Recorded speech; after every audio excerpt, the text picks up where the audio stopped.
Hi ಸ್ನೇಹಿತರೆ, ಮಲೆನಾಡಿನ ಬಾಗಿಲು ಶಿವಶರಣರ ನಾಡು, ಪ್ರಕೃತಿ ಸೌಂದರ್ಯದ ಹೃದಯ, ಹಸಿರು ಹೊದಕೆಯ ಸ್ವರ್ಗ ಇವೆಲ್ಲ ಹೆಸರಿನಿಂದ ಪ್ರಸಿದ್ಧವಾಗಿರುವ ಅದ್ಭುತ ಜಿಲ್ಲೆ ಶಿವಮೊಗ್ಗ ಜಿಲ್ಲೆ. ಇಂದಿನ ವಿಡಿಯೋದಲ್ಲಿ ಶಿವಮೊಗ್ಗ ಜಿಲ್ಲೆಯ ಇತಿಹಾಸ, ಪ್ರಕೃತಿ, ಸಂಸ್ಕೃತಿ ಮತ್ತು ಮಹಾನ್ ವ್ಯಕ್ತಿಗಳ ವಿಶೇಷತೆಗಳು ಮತ್ತು ಸಂಪೂರ್ಣ ಪರಿಚಯವನ್ನು ನೋಡೋಣ. ಶಿವಮೊಗ್ಗ ಜಿಲ್ಲೆ ಕರ್ನಾಟಕದ ರಾಜ್ಯದ ಪ್ರಮುಖ ಮಲೆನಾಡು ಪ್ರದೇಶಗಳಲ್ಲಿ ಒಂದಾಗಿದೆ. ಈ ಜಿಲ್ಲೆ ಪಶ್ಚಿಮ ಘಟ್ಟಗಳ ಸಮೀಪದಲ್ಲಿರುವುದರಿಂದ ಇಲ್ಲಿ ಹೆಚ್ಚಿನ ಮಳೆಯಾಗುತ್ತದೆ. ಇಲ್ಲಿನ ಹವಾಮಾನ ತಂಪಾಗಿದ್ದು ಹಸಿರು ಕಾಡುಗಳು, ನದಿಗಳು ಮತ್ತು ಬೆಟ್ಟಗಳು ಈ ಪ್ರದೇಶದ ಸೌಂದರ್ಯವನ್ನು ಹೆಚ್ಚಿಸುತ್ತವೆ. ಜಿಲ್ಲೆಯಲ್ಲಿದೆ ಹಲವು ತಾಲೂಕುಗಳು ಮತ್ತು ಕೃಷಿಯೇ ಇಲ್ಲಿನ ಜನರ ಮುಖ್ಯ ವೃತ್ತಿಯಾಗಿದೆ. ಶಿವಮೊಗ್ಗ ಜಿಲ್ಲೆಯ ಇತಿಹಾಸ ಬಹಳ ಪುರಾತನವಾಗಿದ್ದು ಶಿವಮುಖ ಎಂಬ ಪದದಿಂದ ಶಿವಮೊಗ್ಗ ಎಂಬ ಹೆಸರು ಬಂದಿದೆ ಎಂಬ ಅಭಿಪ್ರಾಯವಿದೆ. ಈ ಪ್ರದೇಶವನ್ನು ಹಲವು ರಾಜವಂಶಗಳು ಆಳಿದವು. ಪ್ರಾಚೀನ ಕಾಲದಿಂದಲೇ ಇದು ಸಂಸ್ಕೃತಿ, ಸಾಹಿತ್ಯ ಮತ್ತು ಧರ್ಮದ ಕೇಂದ್ರವಾಗಿತ್ತು. ಶಿವಮೊಗ್ಗ ಜಿಲ್ಲೆ ಶಿವಶರಣರ ನಾಡು ಎಂದು ಪ್ರಸಿದ್ಧವಾಗಿದೆ. ಇಲ್ಲಿ ಭಕ್ತಿ ಚಳುವಳಿಯ ಪ್ರಭಾವ ಹೆಚ್ಚು ಕಂಡುಬರುತ್ತದೆ. ಶಿವಮೊಗ್ಗ ಜಿಲ್ಲೆ ಪ್ರಕೃತಿ ಸೌಂದರ್ಯಕ್ಕೆ ಪ್ರಸಿದ್ಧವಾಗಿದೆ. ಜೋಗ ಜಲಪಾತ ಭಾರತದ ಅತಿ ಎತ್ತರದ ಜಲಪಾತಗಳಲ್ಲಿ ಒಂದು. ಮಳೆಗಾಲದಲ್ಲಿ ಇದು ಅದ್ಭುತವಾಗಿ ಕಾಣುತ್ತದೆ. ಆಗುಂಬೆ ದಕ್ಷಿಣ ಭಾರತದ ಚೇರಾಪುಂಜಿ ಎಂದು ಕರೆಯಲಾಗುತ್ತದೆ. ಇಲ್ಲಿ ಸೂರ್ಯಾಸ್ತದ ದೃಶ್ಯ ತುಂಬಾ ಅದ್ಭುತವಾಗಿ ಕಾಣುತ್ತದೆ.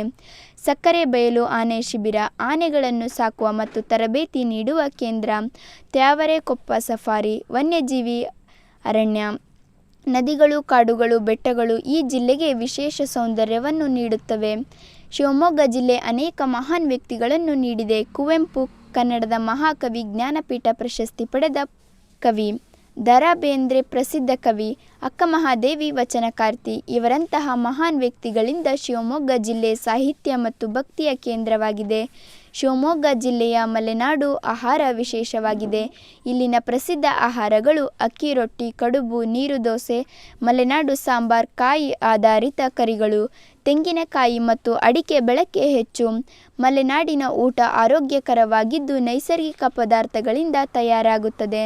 ಹಬ್ಬಗಳು ಮತ್ತು ಜಾತ್ರೆಗಳು ಇಲ್ಲಿ ಸಂಭ್ರಮದಿಂದ ಆಚರಿಸಲಾಗುತ್ತದೆ. ಶಿವಮೊಗ್ಗ ಜಿಲ್ಲೆ ಕೃಷಿಗೆ ಪ್ರಸಿದ್ಧವಾಗಿದೆ.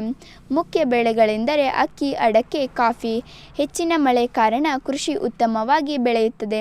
ಕಾಡು ಸಂಪತ್ತು ಮತ್ತು ನೈಸರ್ಗಿಕ ಸಂಪನ್ಮೂಲಗಳು ಜಿಲ್ಲೆಯ ಆರ್ಥಿಕತೆಯಲ್ಲಿ ಪ್ರಮುಖ ಪಾತ್ರ ವಹಿಸುತ್ತದೆ. ವಿಶೇಷತೆಗಳನ್ನು ನೋಡೋದಾದರೆ ಮಲೆನಾಡಿನ ಬಾಗಿಲು ಎಂದು ಕರೆಯಲಾಗುತ್ತದೆ.